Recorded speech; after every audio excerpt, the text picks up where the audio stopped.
এখনও কিন্তু 3টা বড় বড় ভূমিকম্প আসা বাকি আছে।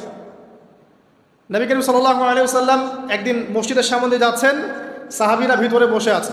সাহাবীরা কোন একটা বিষয়ে কথোপকথন করছেন। নবী করিম সাল্লাল্লাহু আলাইহি ওয়াসাল্লাম জিজ্ঞাসা করলেন, তোমরা কি নিয়ে কথাবার্তা বলছো? সাহাবীরা বললেন যে আমরা কিয়ামতের আলামতগুলো নিয়ে কথা বলছিলাম।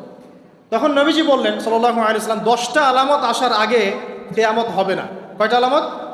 10টা। এই 10টা আসার আগ পর্যন্ত কিয়ামত হবে না, নিশ্চিন্ত থাকতে পারেন। কিন্তু এই 10টা কবে চলে আসবে এর কোনো গ্যারান্টি আছে? নাই। তার প্রথমটা হচ্ছে দাজ্জাল, মাসিহুদ দাজ্জাল মানুষের রূপে বের হবে। 2,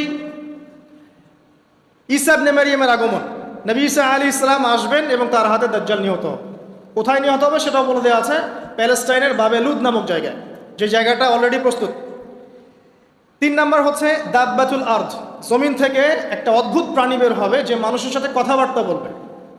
এটা হাদিসে আছে কিন্তু, তা আমরা এখন নিঃসন্দেহে